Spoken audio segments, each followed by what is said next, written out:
கலைஞர் மகளிர் உரிமை திட்டத்தில் உரிமை தொகை பெறாத தகுதி வாய்ந்த இல்லத்தரசிகள் விண்ணப்பிக்க விரைவில் வாய்ப்பு வழங்கப்படும் என நிதியமைச்சர் தங்கம் தென்னரசு அறிவித்துள்ளார். கலைஞர் மகளிர் உரிமை திட்டம் மூலம் ஒவ்வொரு மாதமும் 1,15,00,000 குடும்ப தலைவிகளுக்கு மாதம் 1000 ரூபாய் வங்கிக் கணக்கில் செலுத்தப்படுகிறது. மகளிர் உரிமை தொகை பெற தகுதி வாய்ந்த இல்லத்தரசிகள் திட்டத்தில் விண்ணப்பிக்க விரைவில் வாய்ப்பு வழங்கப்படும் என்று பட்ஜெட்டில் அறிவிக்கப்பட்டுள்ளது.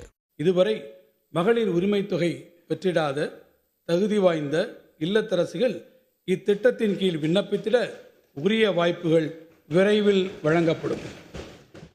மகளிர் கட்டணம் இன்றி பேருந்துகளில் பயணம் செய்யும் விடியல் பயணம் திட்டத்தின் மூலம் பேருந்தில் பயணம் செய்யும் பெண்களின் சதவீதம் 40 இருந்து 65% உயர்ந்திருப்பதாக குறிப்பிட்ட அமைச்சர் தங்கம் தென்னரசு இந்த திட்டத்திற்காக 3600 கோடி ரூபாய் ஒதுக்கப்பட்டிருப்பதாக கூறினார்.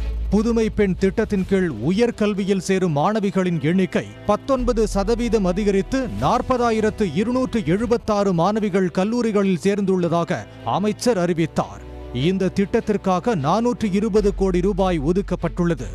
வரும் நிதியாண்டில் காஞ்சிபுரம், ஈரோடு, கரூர், ராணிப்பேட்டை உள்ளிட்ட மேலும் 10 இடங்களில் 800 பெண்கள் பயன்பெறும் வகையில் 77 கோடி ரூபாய் மதிப்பீட்டில் தோழி மகளிர் விடுதிகள் கட்டப்படும் என்று அறிவிக்கப்பட்டுள்ளது. சென்னை, கோவை, மதுரையில் தலா 1000 மாணவியர் தங்கும் வகையில் நவீன வசதிகளுடன் கூடிய 3 மாணவியர் விடுதிகள் 275 கோடி மதிப்பீட்டில் அமைக்கப்படும் என்று அமைச்சர் அறிவித்தார். புதுமை பெண் மற்றும் தமிழ் புதல்வன் திட்டத்தின் உயர்கல்வி பயிலும் 3ஆம் பாலின மாணவ மாணவியர்களுக்கு மாதம் 1000 ரூபாய் உதவித்தொகை திட்டம் விரிவுபடுத்தப்படும் என்று அறிவிக்கப்பட்டுள்ளது. 3ஆம் பாலினத்தவரின் நல்வாழ்விற்கென நாட்டிற்கே முன்னோடியாக பல்வேறு புதுமையான திட்டங்கள் தமிழ்நாட்டில் நடைமுறைப்படுத்தப்பட்டு வருகின்றன. இவர்களின் சமூக பொருளாதார மேம்பாட்டினை உறுதி செய்து வாழ்க்கையில் வெற்றி பெற அவர்கள் உயர்கல்வி கற்பது இன்றியமையாததாகும். எனவே புதுமை பெண் மற்றும் தமிழ் புதல்வன் திட்டத்தின் கீழ் உயர்கல்வி பயிலும் மாணவ மாணவியர்களுக்கு மாதந்தோறும் 1000 ரூபாய் உதவித்தொகை வழங்கும் திட்டம் இவர்களுக்கும் விரிவுபடுத்தப்படும். 3ஆம் பாலினத்தவர்களுக்கு உரிய பயிற்சிகள் வழங்கி சென்னை, தாம்பரம், ஆவடி மாநகரங்களில் ஊர்காவல் படையில் ஈடுபடுத்த திட்டமிடப்பட்டுள்ளது.